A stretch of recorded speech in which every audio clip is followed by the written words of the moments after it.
บายดีท่านผู้ชมที่เคารพขอต้อนรับเข้าสู่รายการกฎหมายเพื่อประชาชนกองประชุมสมัยสามัญเทื่อที่7ของสภาแห่งชาติสุดที่9ได้พิจารณาปรับปรุงกฎหมายว่าด้วยการปกปักรักษาสิ่งแวดล้อมส่วนว่าเนื้อในของการปรับปรุงกฎหมายฉบับดังกล่าวจะมีขึ้นแนวใดนั้นขอเชิญท่านผู้ชมพบกับท่านอุ่นเฮือนสัญญาจากหัวหน้ากรมสิ่งแวดล้อมกระทรวงทรัพยากรธรรมชาติและสิ่งแวดล้อมเข้าร่วมสนทนาในรายการมื้อนี้สบายดีท่านสบายในเบื้องต้นของรายการเป็นคอยท่านบอกถึงจุดประสงค์และความจำเป็นในการปรับปรุงกฎหมายว่าด้วยการปกปักรักษาสิ่งแวดล้อมแบบนี้คือแนวใดท่านเจ้าสบายดีมาดาท่านขอรายงานเกี่ยวกับสภาพการจัดตั้งปฏิบัติกฎหมายว่าด้วยการปกปักรักษาสิ่งแวดล้อมซึ่งว่ากฎหมายปกปักรักษาสิ่งแวดล้อมฉบับปรับปรุงที่นำใช้ปัจจุบันนี้แม่นถือครับห้องในปี 2012 ซึ่งว่ากฎหมายดังกล่าวนี้ถือว่าเป็นเครื่องมือสำคัญในการคุ้มครองและปกปักรักษาสิ่งแวดล้อมเป็นต้นในการปกปักรักษาสิ่งแวดล้อมให้มีความสมดุลลดความเสี่ยงภัยพิบัติธรรมชาติและก็เป็นหนึ่งในคาดหมายการปฏิบัติของประชุมใหญ่เนาะในแผนการ5 ปี2021-25นั้นซึ่งว่าบรรดากระทรวงองค์การท้องถิ่นก็ได้ถือเอาเวียกงานการปกปักรักษาสิ่งแวดล้อมการลดพรภัยพิบัติลดพรความเสี่ยงจากภัยธรรมชาติและก็เอาเวียกงานการคุ้มครองทรัพยากรธรรมชาติสิ่งแวดล้อมนี้ใส่ประกันความสมดุลระหว่างการพัฒนาเศรษฐกิจกับการพัฒนาสังคมและการปกปักรักษาสิ่งแวดล้อมไปตามที่สีเขียวและยืนยงฉะนั้นในการจัดตั้งปฏิบัติพันมานี้เนาะทั้งพวกเขาก็ได้มีการทบทวนแล้วก็สั่งรวมคืนบรรดามติของพรรคบรรดากฎหมายยุทธศาสตร์ของแขนงการในการคุ้มครองใช้ทรัพยากรธรรมชาตินี้และการรักษาสิ่งแวดล้อมให้ไปตามที่สีเขียวอย่างที่ข้าพเจ้าได้บอกไว้บนนึงนี้แต่เดี๋ยวก็ตามเนาะผ่านการจัดตั้งปฏิบัติตัวจริงจะเห็นว่ามาฮอดปัจจุบันนี้เนาะก็ถือว่าก็มีหลายปัญหาที่ปฏิบัติได้ดีแล้วก็มีบางปัญหาที่เห็นว่ามาฮอดปัจจุบันนี้ก็มีสภาพเนาะที่ภายเกิดผลกระทบต่อสิ่งแวดล้อมกันหลายพอสมควรจากการประเมินดังกล่าวนั้นเนาะก็เห็นว่าการปฏิบัติกฎหมายพันมานี้เนาะก็เห็นว่ามันยังบ่ได้เข้มงวดเท่าที่ควร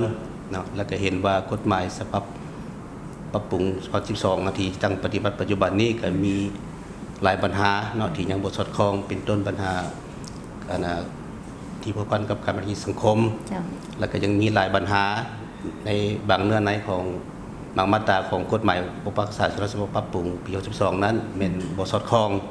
กับกฎหมายที่ได้มีการปรับปรุงและสร้างขึ้นใหม่เป็นต้นกฎหมายว่าด้วยการคุ้มครองภัยพิบัติกฎหมายว่าด้วยเคมีเนาะกฎหมายป่าไม้กฎหมายที่และบรรดากฎหมายอื่นๆที่เกี่ยวข้องเนาะฉะนั้นเนาะเห็นว่ามาฮอดปัจจุบันนี้ก็ถือว่าผ่านการประเมินหันก็เห็นว่ากฎหมายนี่ก็ถือว่านำใช้มาได้12 ปีกว่าแล้วเนาะแล้วก็เห็นว่าในกฎหมายปัจจุบันนี้เนาะด้านโครงสร้างของร่างกฎหมายนี้ก็ถือว่ายังบ่ครบถ้วนเนาะถ้าเทียบใส่บรรดากฎหมายเนาะที่สร้างในระยะปัจจุบันนี้นะเพื่อให้ปฏิบัติสอดคล้องกับกฎหมายว่าการสร้างนิติกรรมพวกเขาก็จึงได้มีการปรับปรุงหันและก็เห็นว่าการกำหนดอยู่ในกฎหมายปี 2012 หันเนาะก็เห็นว่าบ่ได้กำหนดละเอียดเกี่ยวกับการคุ้มครองเนาะสิ่งแวดล้อมในโครงการของกิจการต่างๆเป็นต้นการคุ้มครองสิ่งแวดล้อมในเขตเศรษฐกิจเนาะแล้วก็เงื่อนไขการออกแบบดินสิ่งแวดล้อมต่างๆเนาะและการกำหนดในกฎหมายปัจจุบันนี้ก็เกี่ยวกับการกำหนดสิทธิและหน้าที่เนาะของกระทรวงเกี่ยวข้องและองค์การท้องถิ่นในหลักการก็เป็นบ่ได้กำหนดเนาะสั่นเพื่อเฮ็ดให้เนื้อในกฎหมายเนาะฉบับปรับปรุงปี12นั้นสามารถให้มันมีในครบถ้วนเนาะจะแจ้งและสมบูรณ์ขึ้นหันเมื่อสั่นนี้ทั้งการนำกระทรวงทรัพยากรธรรมชาติสิ่งแวดล้อมจึงได้แต่งตั้งคณะรับผิดชอบในการปรับปรุงกฎหมายนี้โดยอิงใส่แผนการสร้างปรับปรุงกฎหมาย5 ปีของสภาแห่งชาติ หลังจากได้รับการแต่งตั้งแล้วคณะรับผิดชอบปรับปรุงกฎหมายนี้ก็ได้มีการปรับปรุงคืนเนาะเนื้อในของทางในของกฎหมายดังกล่าวนี้ ซึ่งว่าในการปรับปรุงนี้เนาะหลังจากสำเร็จขั้นตอนในวิชาการแล้วเนาะทั้งคณะรับผิดชอบปรับปรุงซึ่งประกอบมีทั้งคณะรับผิดชอบปรับปรุงของกระทรวงทรัพยากรธรรมชาติสิ่งแวดล้อมเนาะได้สมทบกับทั้งกรมกฎหมาย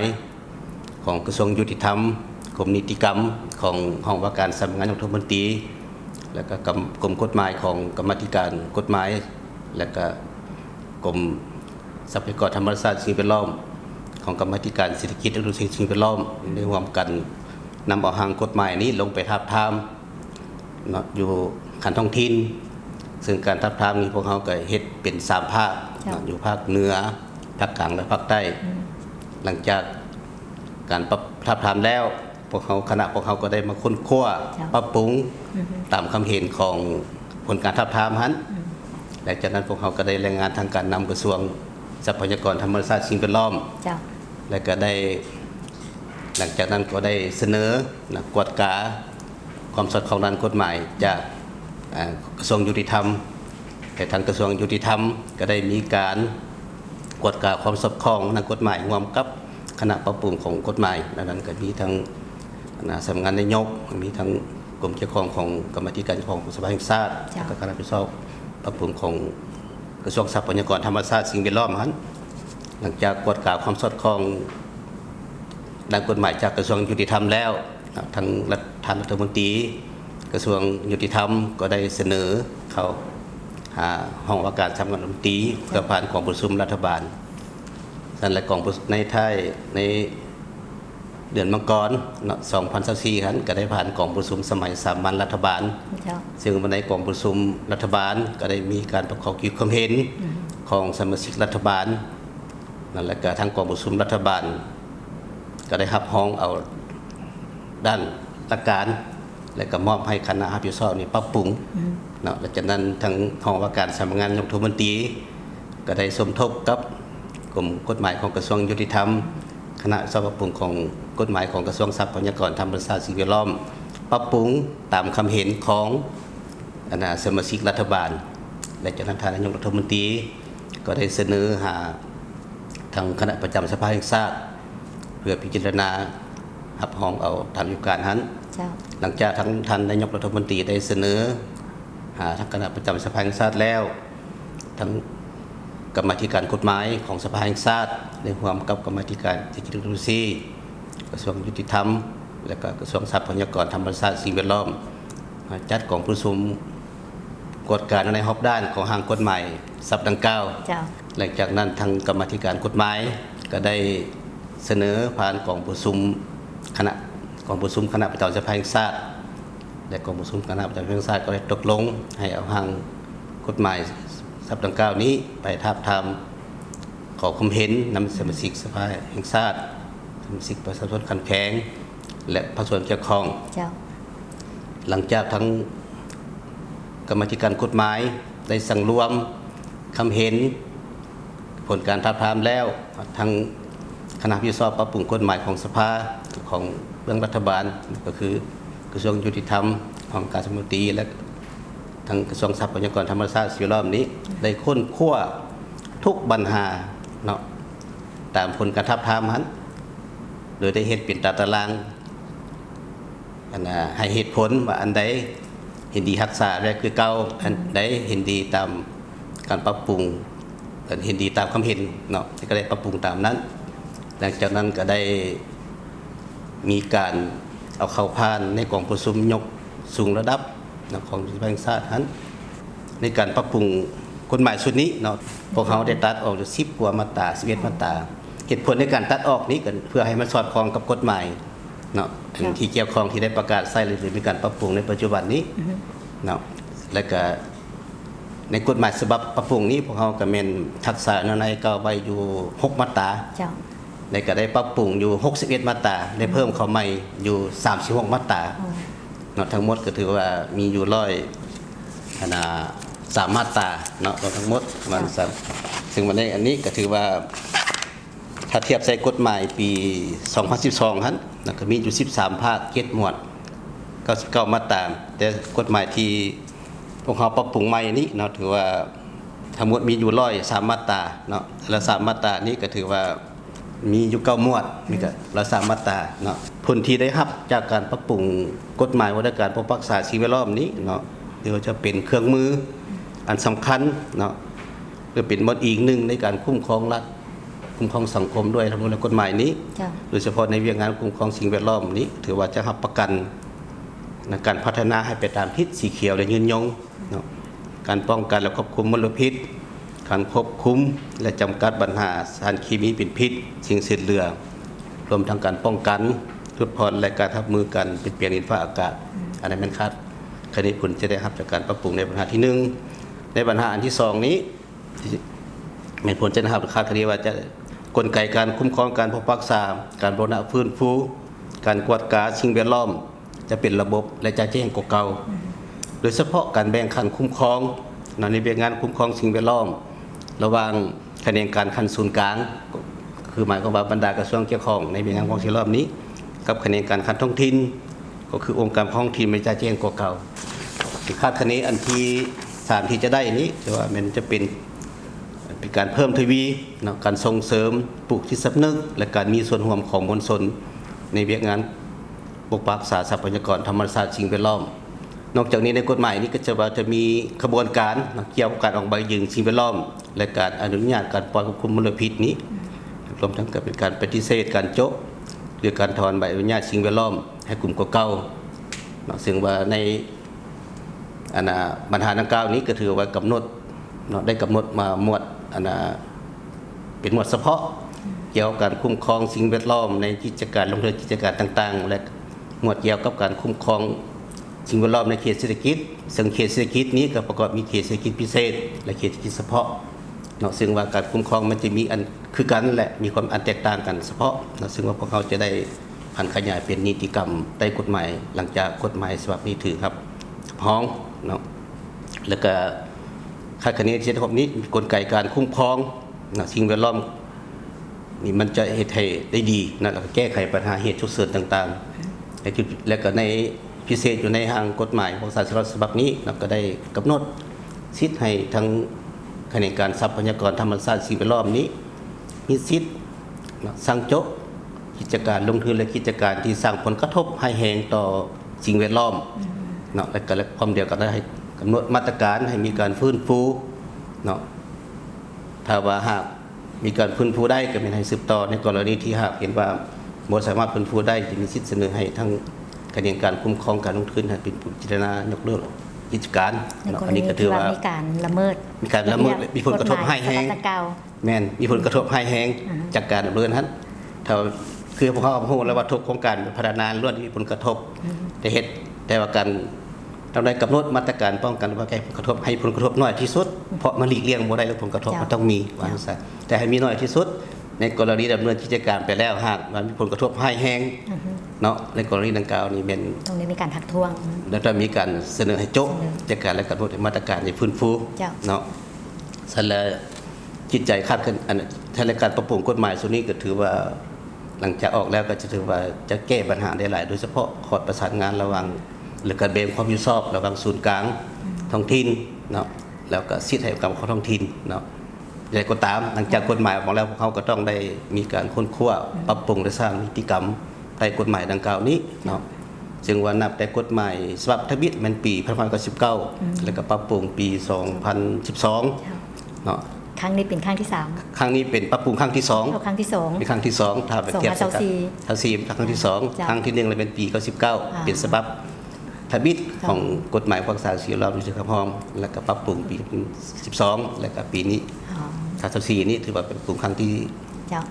อันที่2เนาะถ้าเราเรื่องการปรับปรุงเมื่อสันนี้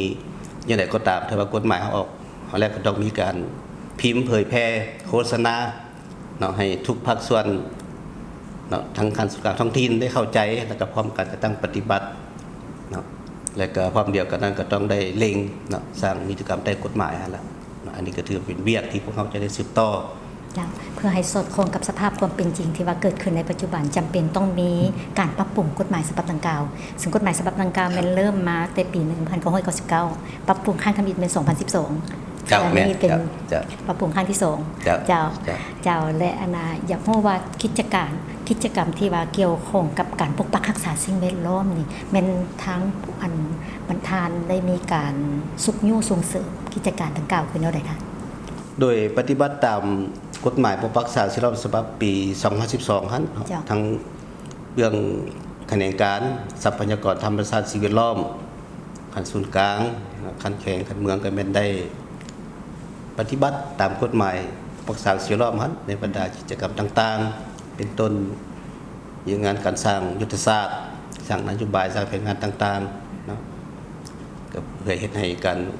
รวมทั้งการเปลี่ยนแปลงดินฟ้าอากาศเนาะเพื่อเฮ็ดให้การคุ้มครองสิ่งแวดล้อมนี้ให้เป็นตามที่สิเขียวยืนยงเนาะและก็เอาใจใส่ในการคุ้มครองเนาะสิ่งแวดล้อมในโครงการลงทุนในกิจการต่างๆ นี้ซึ่งว่าเป็นปัญหาที่เกิดมีผลกระทบเนาะ ทางด้านบวกกับมีทางด้านลบก็มีเนาะก็จังสังคมได้มีการติดตามเนาะเสนอทางคณะการทรัพยากรธรรมชาติสิ่งแวดล้อมก็ได้เอาใจใส่ในการติดตามกวดการและแก้ไขปัญหาผลกระทบที่เกิดขึ้นโดยสมทบกับบรรดากระทรวงเกี่ยวข้องสมทบกับเรื่องของแขวงของเมืองแก้ไขปัญหา แต่ว่าการแก้ไขปัญหานั้นก็ถือว่ามีส่วนหลายก็แม่นแก้ไขได้ มีบางปัญหาก็ต้องได้สืบต่อแก้ไขโดยสมทบกับนั้นเนาะแล้วก็เห็นว่าอันน่ะการปฏิบัติผ่านมานี่ก็มีหลายอันสำเร็จเนาะและมีหลายอันก็ยังต้องได้สืบต่อปรับปรุงแก้ไขอยู่ครับ เจ้าเลยมาว่าท้ายรายการนี้ขอให้ท่านได้ฝากคำคิดคำเห็นไปถึงบรรดาท่านผู้ชมที่กำลังติดตามรับชมรายการอยู่ขณะนี้ เจ้าสั้นแรกขอเรียกห้องหรือว่าเชิญชวนเนาะพ่อแม่ประชาชนก็คือบรรดาท่านที่สมจึงพร้อมกันเนาะ